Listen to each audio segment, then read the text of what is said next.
The Overclock is a very powerful support tower that will buff all tier 5s the same, meaning that the expensive tier 5s such as the Apache Prime will get the same buff as the cheap ones like Ultra Juggernaut. So getting a really expensive tier 5 will pair greatly with the Overclock. This makes it so you can get an insane amount of damage for a very cheap price. On top of this, I can add Rosalia to the setup and go for an insane chimp strategy using the Apache Prime. Now this is a very classic chimp strategy and you've probably seen it, so we're not just doing a regular old black border or whatever using a free Apache Prime strategy. Instead, I'm going to be trying to get pretty much only these towers and beat chimps with a very large amount of cash spare, especially considering that I'm using an expensive tower in the first place. But with this great synergy with Overclock, it should be able to do very well.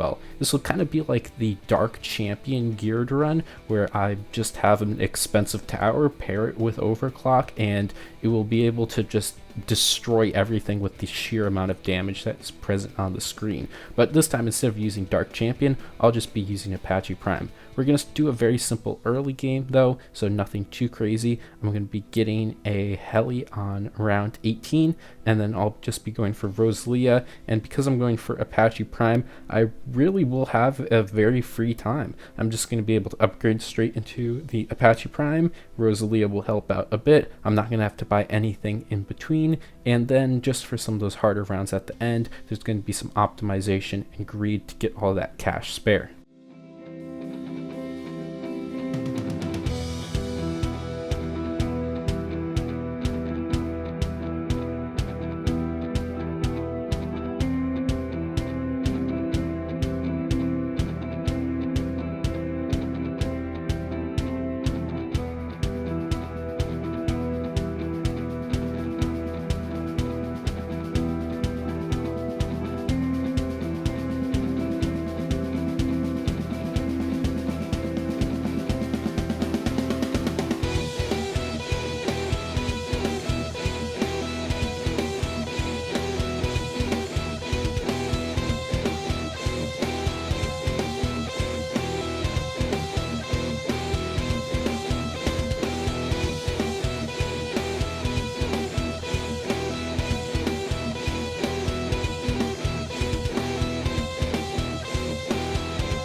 The mid game continues and I'm able to get the Apache dart chip super easy. The discount on Rosalia is coming in a big time clutch, so I can get a lot of those upgrades for a lot cheaper. And also there's that weird little bug thing where Rosalia will not follow her pad over the track, so she's just going to be able to sit there and do all the damage at the front, which I guess is really nice. Later on, I'll just be using the jetpack a lot, and I also timed it so the area will be over like where the hard rounds will be, so like 96, 97, 98, 95, 99 and 100, like all of those. So we're gonna be able to make a good use of that, and then I can micro it around. But in the mid game, this is really nice, just being able to keep Rosalia there. And with this Apache Dart chip, I will also be able to get a very, very early Apache Prime, just because I'm not really spending much of anything.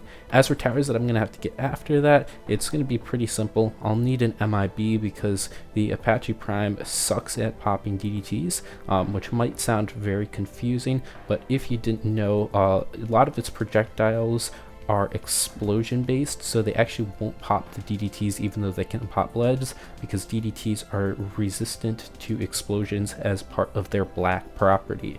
So that is something interesting to note. So I'm going to need an MIB, plus it's going to help Rosalia out a whole bunch too, and then with that I'll be able to take out DDTs, and then with the overclock I'll just have enough damage to destroy everything else. So pretty chill mid game, and I can just continue on, get a Apache Prime on round 75, which is very, very early, and just push even further.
With the MIB down, I'll just need to get the overclock, which I'll be able to easily afford, but in the meantime, the Apache Prime is just going to destroy all of these rounds.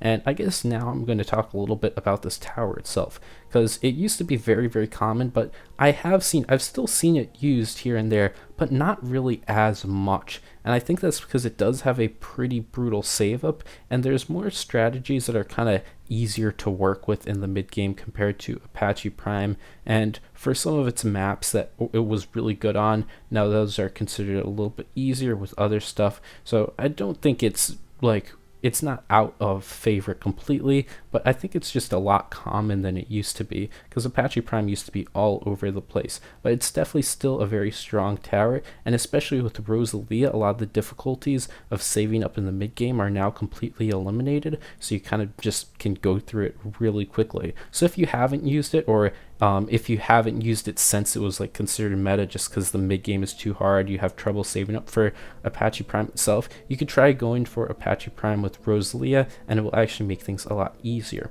But moving along, I was actually just AFKing all the way up until round 95, because I just had everything on default. Rosalia wasn't moving, and then on round 95 we can get the overclock up and overclock the Apache Prime to be able to just delete round 95. Then 96 we can just let this run through. Again, really, really easy, not much of any issues. I will be needing the raw damage from the overclock to be able to beat round 100, because it looks like a lot of these rounds are really easy. You'd think it would be cheaper to get away with something like a Moab Glue and a press, but I do need that damage specifically for round 100, so I can't really do that. Then for 99, I'm going to be doing some manual micro here and then bringing Rosalia off the targets. This will allow me to use the pierce up a lot better, and it won't be chasing random stuff all the time, so I'll be able to take this out a lot easier. And on top of that, I'm just going to be stalling out the ability so that I have favorable ability cooldowns for round 100. So it's going to be able to work on round 99. I did have to get a Moab glue, sadly, just to beat that. It would have been nice if I could have done it without it, but round 99 was just a bit too difficult. And then I'll have Overclock up for pretty much all of round 100 here, which will allow me to just destroy the entire bat, which will end up leaving me with a very good amount of cash spare. It's going to end up being, I believe, 71,500. Yes, 71,500. That's very nice. It's an expensive tower, but it did a lot of damage and very powerful combination. Thanks for watching. If you want to help out the channel, you can check out these new videos, like and subscribe for more content, support the channel by becoming a member, and joining the Discord to chat with the community. Bye!